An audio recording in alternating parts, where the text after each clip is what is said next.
bibine gina so no fa ye adwuma. Okay, enti no ne okay na akosi se wo ma na sen kana fo no +1 ana afi Zesco fo no +1 ana afi El Hilal fo no 0 ana afi so kra kotoko -2 de dwumadi a odi mu oba sena ne ma si kwa now identify some of the loopholes so say as the two defenders no 9-4-4 you 5 and no one of the major problems are and now so my na ekodoko abenya za -2 ye o dwumadi a odi mu. Apart from that so no onkomo twetwemu so say as a competition and share any team nim and intino and as be a player be any opportunity na as ne modern bono se ne da no onfa enkosuru bi asa ana ma team na bedu sam pempenso yi say baby a abedu ya kotoko -2 yi no one year so bono a players na coach na say ne santo team no so ye encreti sa competitive spirit no team no ema ye hu team yi ana nei e de sa ne okeke na abai. Yeah, in general, no. I would say in football, no. Before over pick 3 points, no. Ubia Juman Kakanka or ye, near the count, near to me pick 3 points. Me say, na mimi who say management be here or Mujuma. Very motivation wise, and the Kumazas and Tokotoko don't have any problem or motivation. Bibia Sikasam in terms of Bibia or Muye, Dr. Kwame Cheye, Biana, 100%. I think this is there in say one training one training session he as a technical man Bibiani okay, but meeting yaka say in board work no so no omo kobo gamer. I think some be board work omo hwehwe opponent team no clip na that there nti omo di obi adwuma be na eba ma no, but me meeting yaka say individual players no omo gina further no so no because CK experienced coach oguso bo no homode nti ono mo iso ye bia no de oya wo ke gina park no so no o say one wutimi hu say enyi say ye gitum say ye bo concede wa ha on ye one kasa wo personal ye one kasa ena wo boss so we make sure say we concentrate from say before we be mistake wo game no na say we ye lose concentration ball number wo ho na nkasa wonni ma de ball na ba wo de beye I know mostly defenders be wa on which you bone we answer on we decide and the coach we have a catch or saying yeah born number one and who read the game no who read it say in case I no born about what so we defenders no we a good defender no person you me say who da wa na say who betimi concentrate anajo who betimi abobo no we ni so who bobo no we ni so a who do park no so anapa the ball no born ye yawo because already wa born da or say wusuya enyama papa the for instance say striker in that na dream meeting my picture my hatemini say in case ano some nkofo no motu no we nya ball no we twa long pass the ama striker na say ball no air de na meye wo betimi create wo wadwene wo betimi ni nyina no so ba already no wunni ma answers na dadada nti sia na dey also players say hello Ethiopia. Yeah, other players no so mo yen say or so mutimi concentrate say see an sa 3 matches we na aka no by hook or crook or you pressing 9 points Asempa FM ya be shitting bia ya be gi points go say ye gi bia later mama ka say se Kumasi na omobon o bo Kumasi a say first goal there yen bon ma team bia team be betimi de bo aboto wo na team team be betimi the ball about aboto native. So I say would share what dream say. So far as a first going your team be at the end there. Me my boy, your ball 15 matches so they of a Ghana League, my boy I'm playing native Kumasi, meaning a determination. A 4 defenders no. You know, Odu baby so but challenge the baby team as strikers need to meet through challenge man. And Banner Michael say your friends are Hindu and beating say I see. Echiwana muguno mumma yidwuma ya yetin because ye sha na mate esa mo ha he ye fare wo mani say enye nyina no ye the same players ye would the same team e wo ma chere na omo kan se chen ye fare nti ye nya de ye be fare wo mani e fare bu wo say bia ahindu abra wa hye be 2 goals na ye ja ye ho mo atete as a player we a defender or say we make sure say won ton wenyi nyama mfa ma striker because striker the ball form who should go striker no a disgrace you o se wo hu saa de ni nyina na wo hu saa de ni nyina na se de wakoma pon so a wo hu se 90 minutes na yebo no wo do 70 minutes a wo wie adwuma no nti complacency biale ye de na emba wa adwene mu ma obi amfa ho ye de na enhyaw supporters no mo no mu nim bohwe kotoko betimi lose match bia supporters na betimi abonse ma mom se kremu akokode ma yade e wo chena but so mu lose match na semfo kom da betimi aka say pressure betimi aye de na abo mo so nti isi ano concentration as our central back no mu hia. It is not easy there number 2 bo communicate with number 3 so bo communicate with the number 2. I think they say ni nyina ne say kwana bi ba mo ba 18 no mu ansa when you short talks bi na do but we should be number 2 gina we should be number 3 gina anytime be an we a central defender or left side when you number 3 then they communicate na right your bofo no so number 2 must from point they communicate say na dey anything. Okay. I think say me for me no so mo de show my dream me say e ko ni bia so sa match we yem concede sa match we be pick 3 points na every match bia so ya pick 3 points in the confederation cup. I think say en bia bebrewu enye easy so boko bi ko mo mabro en de enye easy emba so nti anytime we enter away or say we forget say sebi mabe obi botu nsu abome obi alen ya ohwe nti onu mpo no say wutimi nya confidence na wutimi de bobo o pick o 3 points ya na why na wabo fi o kura very good team but I so do be abaka say siano mintimi hu say trimodo bi na eba omo ya omo wie adwuma no ebinim eduru enim kwa ama supporters ne hu final da. Okay, so omo no omo de show ma adwum say ki o say yakokoden na etimi G trophy ni ma Asantuma. But na me san hwade ba ko se Sonny Yakuba apart from defense problem no Sonny Yakuba as a striker se na kodofo nim no na goals ne ma o she enso kodoko antia wini enti Sonny Yakuba onto aso nhye na kodoko wini na se on remaining na onya assist ne sa o hero na ne pa no koye betia boa boss a team but at the same time say boss individual very shame say be a striker o makoto wa bana bia wuntini insego enye at the papa must strike bia enye at the papa must strike bia but utumi hu say honne de metimi aga say onu sisi ana enso dru bia na scoring na nshadamba omba kra since almost started confederation nkofo kra kakan sembebre mo say nimpa ke bia kan we see we say enye nko spiritual we say my yango panda roma bo share graphic each almost say special training force a friend and Sonny Yakuba in Sembebe yankopon ayadom me so debut 2 net ma ona me start ni kankan wo do 2 ma o say wo goal no betimi ayi dwuma wo goal no hu babam foso a ejina wo defense so e wo ma metenanti si ane de metimi aka say yankopon ayi na adom yo oshi board de ye do goal na he de counter score line ti ono do onhye na ye defense no edwuma the defense no timi ye omo edwuma ye keep clean sheet in 90 minutes. I think they say ne dia no betia na aba foso. Okay, scorer ne de yankopo ebue kwana man ne de onhye mama yen sanso mfa ya andwene ye de ne first na sa de no ho first look at me two wicked strikers me before my bobo ne bi look at me two wicked striker onhye go bi anhye go ewo ma mecha na so onhye go a oboa wontimi nhye go da na strikers na onhye go a wontimi nhye go na no ya de na omo ye omo san bo defense na.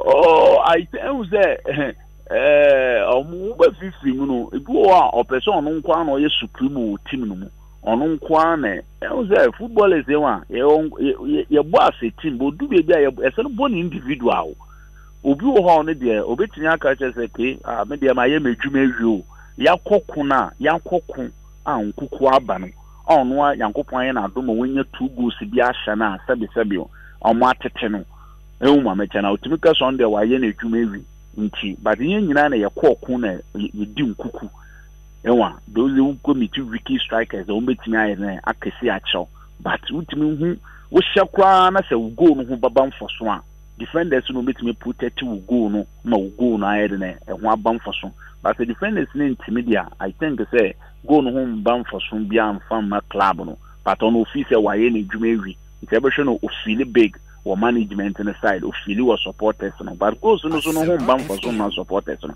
almost ba ku fu didi me ekro me yede na enyede nti won kwa na wahye ma wo nkwa we didi ame but supporters ni other players ni nya no mu di awe but yetiminya striker bi ye pe one no no de o hye ni go wi na ese ono de wawie na dwuma na ese onso ese o pe kwan abefa so abehye wo de na eno ama striker no wako go drought the whole season betimi asa baby mama me say na wo kan no say striker bu o hye ni goals wi nya one bi na two bi o say o me de mawie madwuma hu na ese bia two strikers ne pe o ma na wo striker ba ko na aka no na ese wo hwe ana say o goals no ho na me boa enze me say at times no say who committee strike bi o ye wiki da there was strike you wiki strikers they don't care about the pattern on your neighbor anytime bia no why say ni brugu or person o hye in a selfish na there but who kasoni akuba say ono you be or you good wo hye ne pre-season wakotoko since obokotoko share try matches oboba onya bad will go scoring but configuration here start here na goals ho aye diama no man na yankopon da mo wenya ba kwa aye de na ba kwa hye nti ebiba dwin se bia wa hye na obi ali nhye bi ebia no ntesa ebia no oye say na ese oye de na oye ewu ma mechana but at least no say two strikers no more wa there was striker bi wo no nshogo but obe feed ni nua obe feed ni colleague ma mechana obi wo betina ye dirty work no dia ma ni o sure o hye say na ti ntini nyina no I don't think they say oye adwini bia we ewo ho normal lose na no mukro mo lose score na 3 line so ya mbompe na nhwe the next game. Okay, but coach bin so timi ma striker bi goals kan yam because where Yakuba ya kan asemanda pa kwesi no na se goals ne ba kakra e be do sike so no as goals no e aka kwantum depending rule on man ball it depend rule on man ball I won't say e go a woman free rower e mo mechana e go also o betimi aka so you do one take e go defenders ni jibo opponent defenders ni jibo a obo run attack wo mo ball for no the man number 2 and striker na dash kwano so we the man na wa dash kwano so obesa wiper we nyim wo sa ba zabi ball no betimi obaba na midfielder so on ba na wa bre if you also betimi aka chen say ye nimu the way wote wo de omo process a wo de presenter na botwa omo na giwa home it depende ro coach ni ba man head na bo and dey ade wo football mu there was strike bi wo meet coach a go no kwemba you will be also a coach in war on depend coach in rule or manable. In no yen said I knew anytime I say ye car sama ye bacana ye but can't some or say ye cana but this year ye bacon but on one bay human casano on more kumasi sia metesi on one on betting up 10 tens around because this year no yango point ya don't a Sunday crown or more bar and there ya can ya 2 gun from him but on one betting up just 3 points and Ankasami kobo bisia on be kotoko point because me ya qualified to play in the end eba kan won fam but on one kasa on more was is an on no betimi attend things around am commercial and kotoko team is here. Okay, Joe Hendricks, you better was say sound Brazil council waje pinani atwen komo very interesting submission ade ama na nwumre me gidi pass em repem no e be san to so di komo say amo na wa share experience with us that say na nwumre so. Okay, it's Joe Hendricks, 5th February 1975 for so 45 years. So nya kwara sakra na wa born wa bobi pen na ni ordinary experience so ejan. Tino Michael for Joe di ni nko. Yeah, Prof. Usha Joe in sema okan no. I think say yeah about match na coach is some winner. Almost we are going back to the drawing board to pick the positives to strengthen them and better the weaknesses. I think say the submission Joe heard about on the show and say drawing board I coach second one say why drawing board on radio what church from the analytical point of view what players are supposed to do which why the defensive part of the game was I share the thoughts on the attacking part of the game which was Joe Wambobo on or experience now Okasa mainly from the experience point of view. Now, we share Ninsema or about the defensive aspect of the game. It was some point. Okay, about the height and I said the strength. Now, or you see in the day or the days are Obama Kotoko. And okay about the partnership. Continuously or move fairly as Santi Kotoko. Now, me talk about height. Team na answer na Obano. And I make a choice say Kotoko for Omar conceded 4 goals because of say and I said their inability to defend area balls. I'm consider 4 goals. I'm consider against Cotton Sport Mekai. Mr. about how Hilal or consider go now Yeshomwando. Go now consider was true area ball. Now the third one was against Zesco one I'm share Kumaseno. Now it was as a result say Kotoko for to be dealing with the first area ball. Emma ball bounce here and Sana the player was able to capitalize. Share Kotoko for and against Nkana, the third goal I share Kotoko was because they weren't able to deal with crossing Eba into the box. Which I will say Kotoko team the negative part and I say the aspect of team say most of the players height is very short. Need height, need strength in the team. That is the reason why they concede a lot from corner kicks and I say area balls and I say set pieces. Now we share Kotoko team and I say the strength and I say the height aspect I become about this team and yet only Kotoko is synonymous and I say we share Ghanaian teams from the Black Stars to the under 23s to the under 20s to the club teams in Ghana. Most of these players and I say most of the teams lucky height, lucky strength.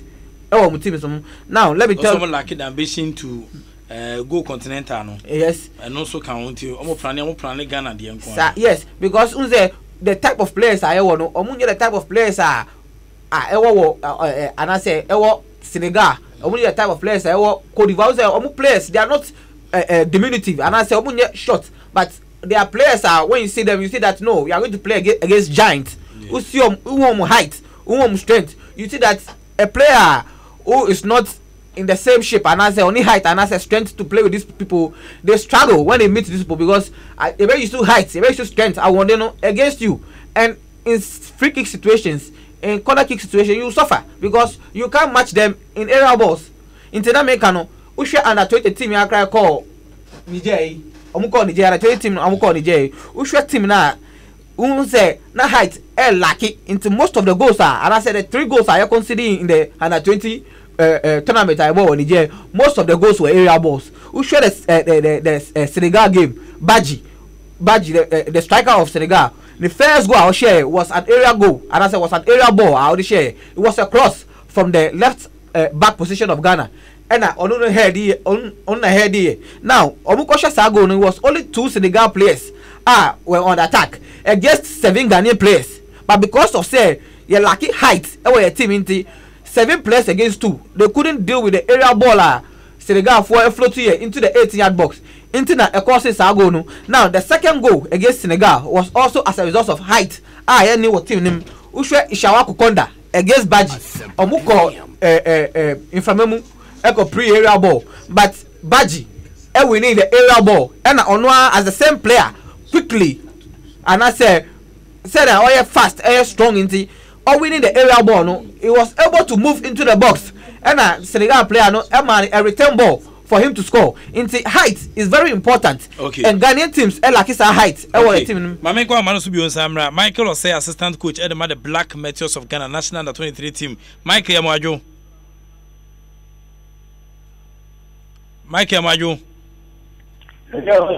Bibia Bokodier. Oh, Yamika home. Okay. Why slow there, but we quick. Why? No problem. Okay. What was study a fair players be say Omomra camp. Da ben mo share camping ase. Oh yeah, Yami boy report to Ochina. Na ya start Thursday anopa. Okay. Yeah, that's the program. Okay. You campo M Plaza. M Plaza. Yeah. I don't know Monko pram. Okay, I don't know pram. Okay, the last time you called na no been going on the movie about M Plaza and this time you will continue every hobby. Okay. It is still an yamano omun koye intina still a most about M Plaza no. I don't know anything about that. Okay. But in painful Naja to say Monko M Plaza no. Yeah. Number training way. You bet training normally be training work, but it look like I think games to be hunting. Maybe you be call pre-check. You know, you go see Because normally the last time you call on your employer no Togo game no before you go Kumasi na you train your work. But according to Pelifona, it looks like as a more games to school and schools be on, you know. But yes, you know, definitely bit my say call Preseka na no more area back with the that car minimum casting, you know, the dinner beach. Okay.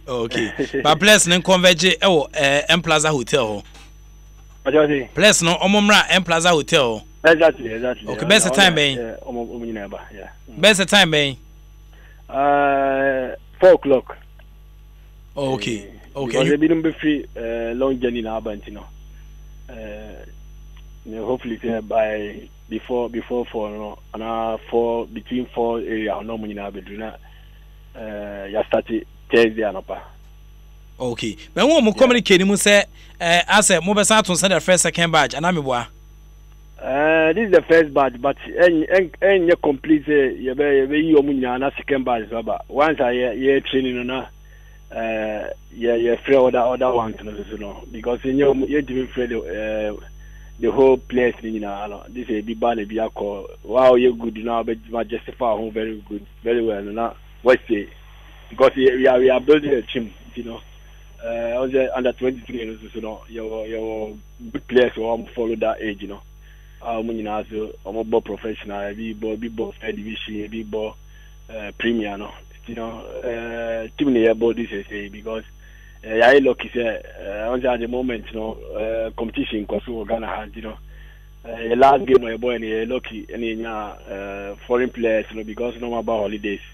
They be no, you know, break now in Yamo, and our coming game is so I think a FIFA weekend, you know, you bet me professional sleep so have a missing, you know, but yes, you know, we need to build a team here, so be backup, good backup, you know. Okay.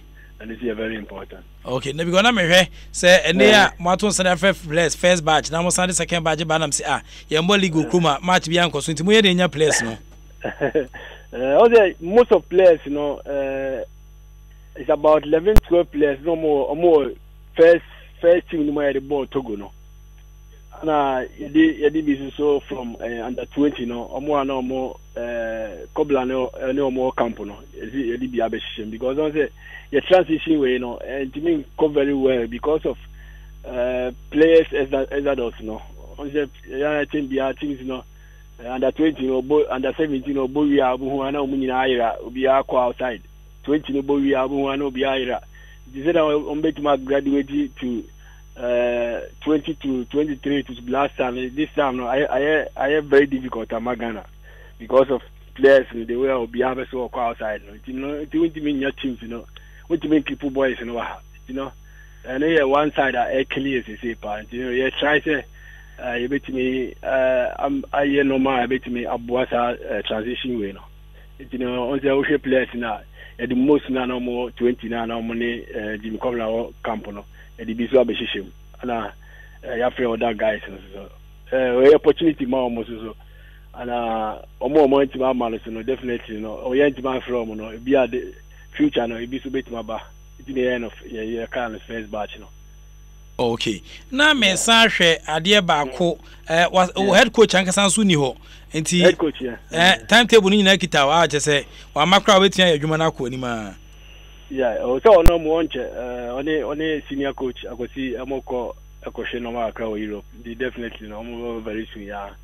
And you know, we started for the meantime because we were bloody Kumasu on he's the welfare. Bloody or you mean I'm in the ball satellite so many years. You want to around that other technical guys also around. You know, you really can't start it because time no your next game is about 22nd of next month, you know. We need to start preparation. As anyone was said, Mutim be characterized by places here come abruchiri more. Yeah, it looks like that because we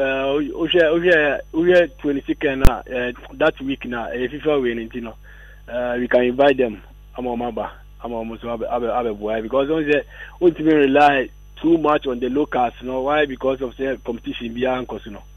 you know, rely on so too much because the opportunity might say FIFA week, you know. Why not say you to boys now more active, you know, or Europe, you know.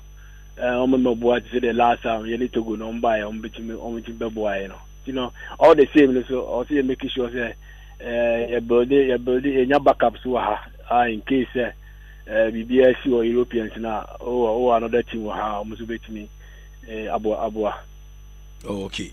Hwɛ nim sɛ nyame adoma m sɛ plus awde ne mu ande ba bɛda ho ntino ye bɛhwɛ sɛ na ne ma bɛsi akɔ ai munya me room baako na ye ne mu ande ba bɛda ho na afia monitor mu properly na afia wo sɛ na ne ma bɛsi akɔ enti me sure sɛ with time mugu so progress no the other questions e betia sa as to whether say more monitor mu opponents a mu ne omodi against ne betia sa pem so no as to whether say mahu the seriousness of the competition na nyame adoma all African games mu pese mu de mani tensa chire no and after so transition from national 23 to blaster proper no so no and also no your head coach was not double as assistant coach blaster proper na kasa so no and also mu ye bibi sa fa one na say mu de mu crazy team for under 23 mu ya mu jama blaster for no pese mu ye bia no de aye ni na ho komo be ba chiri na afia hwese ne Mexico so erade kan ho ye da se nwumire so brase kwan so woni atwen komo. Okay. Yeah, we'll see all the best of the upcoming game now. Okay. Okay. Ebe you know stand that's all. Oh yeah. Then you need some bit more could do fast because frankly speaking, on my idea, very unfortunate the last game, you know, on good results. The match, you know, I think they almost take a risk kakra.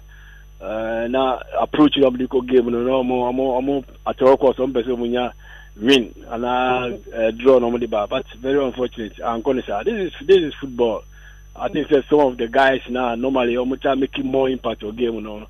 It may happen, and I was so far no team no my idea because boy in the competition be able to improve themselves. You know, technical team headed by CK, you know. And the boys, you know, they have done very good job. I also, praise them. We don't have to discourage them because situation maybe almost a very, very difficult time. You know, last game now, you know, still I encourage you more because almost more competition beyond now, almost their progress and almost their improve. All these are the matches you are normal about almost their improve. You know, I encourage you more and push you more because they need to almost do fast. Okay, but obra pen wetimi fe no e chen say ase hu bibi say na team no wa hoda enti no ntie ana chasa na oh yeah kasa chasa edi machi onye penyin say okay we penyin say no okay oh yeah we talk ya kasa fine so no be say 45 years so be say 48 one 47 okay wanim oh sometimes we kasa fine yeah support no pa because Jumano Kutana tough, you know, you all have to support him. Okay. It's the brown say, I say, I don't know brass chance so cause on Kasa. Why?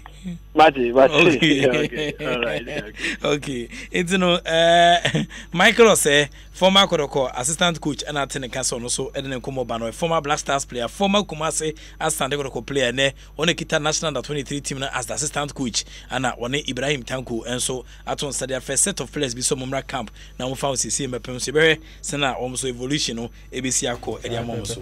Yes, now Sam was on height. Now Obia who wants to see the importance of height in teams are onshare the Mourinho team of 2004. Oba Chelsea fresh. Chelsea per se a break your 45 years record say or match in Premier League ache. Oba yana he brought in William Gallas and I say William Gallas ACM Drogba the kind of height complemented Terry Eddie Carvalho the kind of height omudi what team na sa wo height what team na enye say who defend set pieces in peo but unya corner kick unya corner kick and unya free kick the height in the team are able to affect the team and I say they are able to affect the game in both boxes. When you are able to defend your corner kicks, you are also able to go to the other side of the box and score for your team. And these are some of the importance of having height what team omunso forward and I say fast forward call the 2010 team of Inter Milan Mourinho the team or share the height and also share the height in that team that height and so Boa Mourinho into Mourinho the Dia Waji as one of the best coaches is because of the principle say obanya height in his team to help them in defending set pieces and also scoring from set pieces. Now, my second issue about tape BMT say the president of Ghana can say on open sports bar say and your president I think say is from the minister. But what them TN say a tape. You can say president of sports bar. Now, Prof, listen. Former deputy minister for youth and sports, and I would Ghana man what dance say man penny per sports. Yes. Honorable Pius and and this good. Good. Now, Prof. Now, the government and I said the government in power. They've been in power. Ghana man penny so sanka was sudia. Yes. Sports je. Onye show so be person e ukruma. Na ene ukra me no ka say no. Or during the next generation and the next election. Yeah. So now me Masati. Or specifically on athletics, say or no up athletics na boxing so pa the picture be the old picture be every self you see na I can say or no up sports pa now Prof ma make na picture and you know that ba be any man abo boxing that time and you mo good now Prof share studio picture nya ibia photo shoot that time that time go studio na ibia the gloves reactions and we try and we try I go that ba and papa the president pen you know that ba brother be any boxing. Now, Prof, let's look at some facts. Let's look at some facts. Now, Prof, since I tape now, I can say President Lipe Sports, say Open Sports, the vision on sports will be channeled through the Minister of Youth and Sports to put this vision in place. Eba Obiang say indeed, the President of Sports. Say.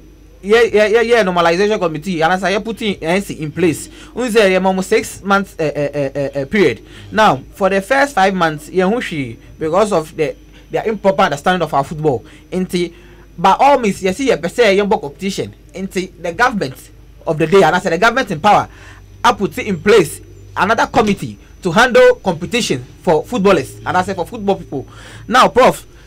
Why is it that government ain't the same? And I say, putting in place a committee to look into athletics, their problems, their challenges, and also set a committee on proper competition for athletics in Ghana. You see what they are doing for football, they are not doing for the other sports, and in particular athletics. And football, so the government of the day are taking a chance to put in a committee so that they will ensure say you remember football Kroma which shall say the government of the day and I said the government in power sports football no because athletics we are also having the same issues in athletics competition. I don't remember the last time I heard competition Kroma athletics Professor Ukayana Mimin Kai. Yes, so why is it that the government and I said the parliamentary select committee for sports and taking the initiative to address the challenges of athletics so that they also work on competition for these athletes in conjunction with athletics committee, the Olympic those in charge of the Olympic committee, why don't they work with them and also find a competition for the athletes? They are not doing that, but they are doing that for football. If you look at boxing too, it's the same. Boxing also, apart from Richard Kobe, and then we celebrate Chalewote Festival in a society and in a region and in a space where boxing is one of their key sporting discipline. We celebrate Chalewote Festival without boxing being a major part of the celebration. Now, we should swimming. There's nothing to write home about on swimming. If you look at the other sports, badminton, there's nothing to write home about. And if you look at August this year, August 2019, we have African Games and all these sporting facilities and I said these sporting disciplines, government have neglected them and they are focusing on football. Which shall say government and as I buy out so on sports, it's football that is focusing on. Because if indeed you are focusing on sports, we have African Games in 2019 August after the African Cup of Nations. 2020 there's Olympic Games Tokyo. 2023 we want to host African Games and government is focusing on football, leaving the other sports to handle their own issues. On this fact, if you weigh the pros and cons or you weigh the positive and negative, we will show say government on sports if there's a problem in football is there to solve it with a subcommittee and the NC to take charge of football competitions. Why is it not doing the same for the other sporting discipline? We will say I buy Ah, what is it on best boss? Okay. Yes. Yeah, I'm going to briefly. Near Western and Yama AC Echo Joshua Clotty. Our man so your friend, a bonus my friend said the grandmaster, the hitter, and I know evidence also. Now for your Western and Yama AC Echo. Yo, Yama Joe.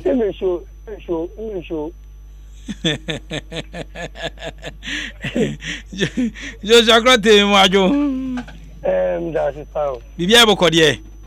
Bibia for us. Oh, Yamia Dumo, answer me to catch it. Only say, Charlie, my baby got crowd. Yeah, easy crowd. And Ram sport over Binasa, Oko jogging. I said, aye. I said, Kolibu side, baby, me work as a I was a man now, Kruma cry. And quiet. Tell me, Jim. Yes, me fight, na me shape. In person me fight, na me good shape. And you like meko ye comedy and meko ye like a joke. No, so in person me call na say me carry no. Obiana she fight no be won say we a serious fight. Okay, when him comic fighters be okroma, the way I work no. When him fighters be a comedy. Who be a open to crowd. So one I go for now. Me wow. Me only say me for being the moon pacho. We say boxing sometimes no minimum say boxing is a job. But say who person who be a boxer no. Yes say who be boxer throughout. Yes say who be serious because a human no easy. So when like we to qua that one Okay. About Ben that one him sisi a. Me the guy be come. The say me share me references. Any me boxing power no say no me continue fighting. So maybe unless banner or catches or person making independent boxing day. But on the 8th, and catches say, okay, yes, measure say, so no, the on and okay. Into unya who opponent here, I was independent game him. I mean, say, Tanzania guy be na me share no ba. Also, ope banging power, say over punching obia. So yes, man, na ebegina na ebe entertaining crowd no. Okay. I'm say last time I'm say okay, I'm say last time that was IT power some time no. December 2002 and I'm boa. Yeah, no correct. Okay. And I'm share inform me from Tanzania. I'm so only a boxer am person dey ma no. Inform me from Tanzania. Yeah, I mean a boxer no. Because we say my chance almost 3 years. 3 years blacks. So say member ring no only say blacks no sometimes no. So I say my opponent na we should say like Makacho say me should say bibi war no me continue fighting game say me struggle na me bunu no be say me calling quit. Okay. Okay, because na me hwe inform me from Tanzania, you know. Ono so best say 26 years. Also age no by now we send them course na okobe say 42 and something na me boa. O say that me say me hwe age na 26 20 question is you for coming. But I say me feel say for me to papa so na me say me inform me from Tanzania ya obaya or best 26 years. Also a former world champion. Also me hwe age na by now no best 42 and something. And now only 26 years. Oh yeah, I 40 I 41 okay. Until now say only 26 years he ba be kun now so kun ya check akra yi. Onye sure say risky man. That's why I only say my catcher say me ring no na me struggle no me hu say time no adu so yes say me retire no ba mama catch asem me di guys be no more gym me di almost pare for this fight no na say me share me refresh me say so no baby war and I said I say omo punch me no me feel the punches no and yeah like me busy because we say feet no any Joshua Clotten no so better me ba ring no me kun na obi abakasa say wow Joshua yes say we continue fighting. Okay, it's about to be determined say obe retire and as obe to aso boxing mu.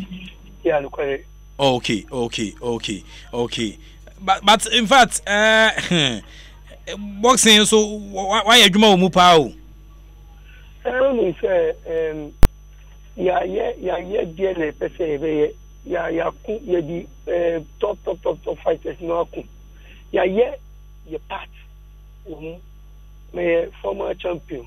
Me winning the title with Zabdida, a 4 times world champion. So he say yeah Jumano. Maybe Mamika just me fight you know me kuna me say enye krawo pakia fight no.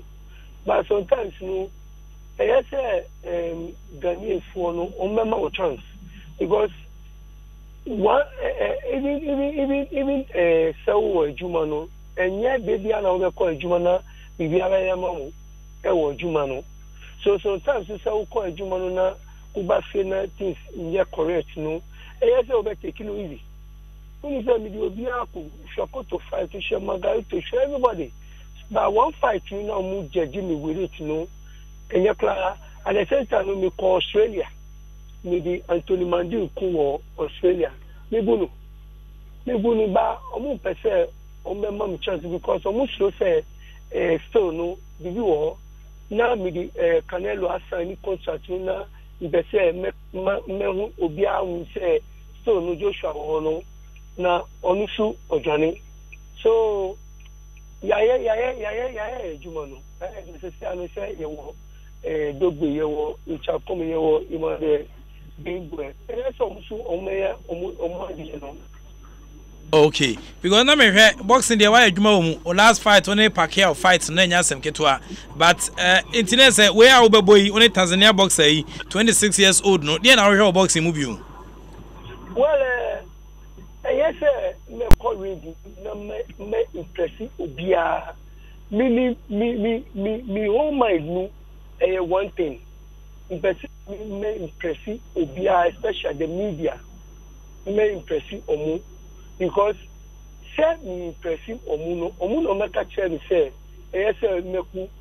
meku bill but say me impressive omu no make chere say we dey ma Joshua say Joshua be very tiny so one go me the media no beku omu no me challenge for no because they hear me opponent no but media for no me the omu ye be challenge because I'm person me impressive omu. Okay. The rest and also ebesi akọ but Pacquiao match no about no nya do pa o asawo. When say one good thing about this boxing game sometimes I need the chance to now be winning no. Some of the fighters no more win title but see no more issue because sometimes you say win the title no now the top guys no you know who neska so I say we say win the title no now we dinu akọ no I say we be more hard now we those like those like Spencer those like Mikey Garcia if you say who the omukuno we be neska because of me the Pacquiao kuno na neska like you said no Nescano, me you see no bad. Me to them wo ifligo. Na owo sisiano sem o clap bibia mam. Okay. Say bibia come how some business is been so kan won. Who's Some business is been so kan. Yeah. Sisiano mami ka me okay, no. Okay, send me because who's a fight, no? Unless on Chiamio. On Chiamio, because yes, Castle because I know, I know, I mean, train is Castle in America, and the train is Caluno of a mammy. But yes, I measure say, the war, and it's time for me to call you quit. So, scan you 5 Mekunu, but the person may Mekuna will be having say, Joshua bet me maybe Kakla 2 years and yeah. Okay. We dey nyame adoma am se mehwe wachi kwan ma monitor training ni yi na afia hwe se ne be a sa about we nso no ye ni bedi akire yi pa because o se wa bie forum na ma media ne se om de om criticisms betua saba na watimi agina so e de ahwe se obekọ ani ma na se obejai nti we dey me fe mani ne medi wachi pa ne ahwe se na niam esi akọ nti we dey e da se pa Friday me sparring. Okay. So beba ono so ba me gym no Friday no yema pa. Okay. Nti ebe communicate na fe mahwe se be a metia ba gym ho na ma represent. Ya wadua ne diem so ya na mahwe ne ye because say wani afi na ye hu se ne ma besi akọ. Why? Okay, Mr. Dasipa. Joshua the hater clotty and I was telling Cassia and Komono or a former world title holder and then Casano. But in common SMDC here, and I come on crowd camebo, but time like Koha crab. But Ubama or say, hey, please let's this cup of temptation pass Coty by pushing him to tell those who joke Ike from Accra and on the message we and so by we say Parliament have interest because normalization committee wants to play game. They use club's name to take money from the government to organize competition. However, the normalization committee decided to cancel the competition without returning the money back to the government. Israel Bena from United States of America and also at the message we about Isaac Eddie about so well as I think we are losing the focus if we want to consider height as a factor for our defensive frailties. I'll say Bonucci and then Kennedy, yeah, are the tallest of defenders, but they are always aware of the positioning of the opposing attackers within the box. Our main problem is with the training of our defenders, not necessarily their height. Our young researchers should come again. Isaac from Abelimpe, and on the way 18 Sabaye. Or say, Prof, I agree with Nana Ado can never be a boxer. Abba, like by now he will be more. Jaisa rough no. Lampard difficult committee 7 baby no dey buy. Bernard edu Nana edu JB UK and also the message we about how about so was delete the message no ha. Na no do safo and so fantastic evening and come bia will be I say and then come on also ediaba e ha no. Obama say the problem with Ghana football is we don't have structure as the pattern our football should follow. Tiki-taka is modification of the multi-system Ghana used to play back in the early 90s by under 17 and under 20. Spain is playing tiki-taka due to their height. Dominic from Achimota and also added by Dominic. Fantastic evening, come out. Good evening, Prof. When it comes to interview in Ghana sports, you have no size. House of Folk sympathizer, but you Hendricks have said it all. Keep on with your good work from Imakapi, Italy, and also Ediaba. Please, where is Baba Mahama from Kwabna Talensi to one also Edibai? Also, good evening, Prof. You are on top of your job, but I knew very well that you are Yanon fan. I bet you their best is on Sunday game is draw. Greetings to you and my boss. Ales Nyako JRE Akwesi Malana Gege 205. Muhu journalist now most support clubs na ya muhu. Muniti cross how Wale it is Michael Ose is it Michael Ose of Star Madrid which belongs to NAM1. Please ask him about his team for me. Why? I can't want them there. We see a friend Christiana on also messenger on also Eddie Abanano or say Wale. Good evening. I'm really enjoying the Kotoko player submission. He has so intellectual and brief. I hope the Kotoko defenders and other in the country will hear this. The current crop of players do not like learning. That is the problem. from Danivan Kwame Chipsa inside Tema and Danivan and so the way Aba was a Kwesiki Akono needs to call Joe Hendricks to be part of Asante Kotoko team. He really understands the game. He can teach the defenders how to defend. Bright ya Adom Aoshi and also Eddie Abba say this former player is very tactical and he should be a coach in future. Justice Kwabena J. D. Bala from Bepoase and also the way by was the nation's presenter. Yes, I wish Asante Kotoko well on their next 3 games. And you, Wallace, I love you so much. From Enoch McCarthy Hill and also Eddie Abba. I say good evening, Prof. There is a problem with the online streaming now. Please kindly work on it for us. Okay, we Abuja from the online India Group Gravity. Gift the annual here. Prof. Joe Hendricks knows how to play centre back. I love him from Abdul Latif Abelimpi and also Ediwi Etienne Saba. I'll say in the absence of football, Prof, I'm very lighting about the GFA rules and regulations, but some of your colleagues journalists are still in the olden era. Oh, Ghana, from Edwin. Majo another way and so it is by it be see a time ne kobe be but the American be one sense so I so can say western nema easier course na what kind article 24 of the status na composition was the GFA Congress shall be made up of the president and 123 delegates constituted as follows. 123 delegates. So, Abuama Sanchez, 3 delegates from each of the 10 RFEs. And on between Sababua, Amania Matian Sakui, Sanko Fon, the transit, not so much 2 any almost say normalizing committees and Abayano, Eswaba, Omen the transit to Swaba, Sunday between the Emra, so Monto Swaba, yet me and Fanyamra, Elkuma, Sanamofubi, Casase, normalizing committee Superpower has been, and Yano credit Biada. What can Article 25 for areas of authority? So, Congress shall be responsible for the following 25(11) or say adoption or amendment of the status and regulations of the GFE. Congress shall be responsible and individuals and conform football committee be and Dr. Kofi Annan and Kofo but say Congress shall be responsible for the following adoption or amendment of the status and regulation of the GFE. When shisha okoka for kacha edaho na so be obibi outside the challenge here mesaka mobile say Roxin versus GFE amafo beka or challenge Ghana for so uniform paying for say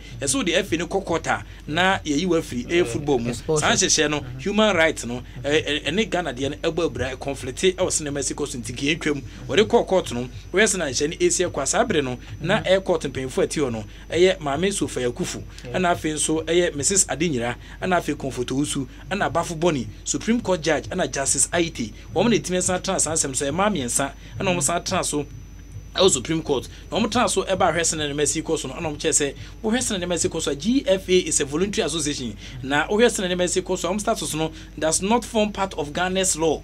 In Tino Heston and Shani City, say a private agreement between the members for a voluntary association and regulatory conduct any of my affairs between Sabuama and Between Sakwe, which has been approved by Congress. In the Supreme Court, Ghana Supreme Court Mrano, so the tour will be intimate son of my Penuquent Missano.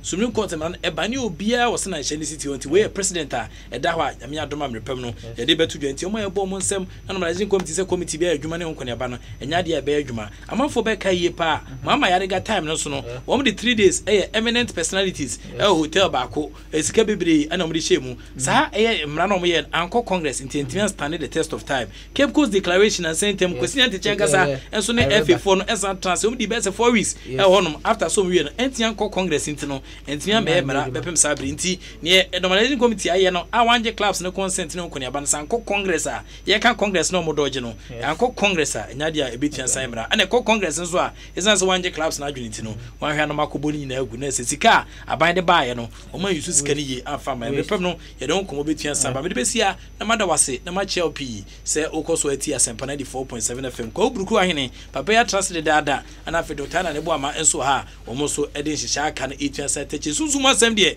enye obia na ehu na mpemfo na akwade da mu ma benimu na omde ho chechemu ene ho enhyehyɛ bebre na etian san ba koso am afide na ha na di omunkita hodi na chi na beboa ama so wani ate honam fem ene sunsun fem aboa maniama etian kwemiden de Enoch kwasi walanyo walas agudie catch ba ko pe anam gina mede san hye so kwetwe bro erade enkenyina ho FM 94.7 all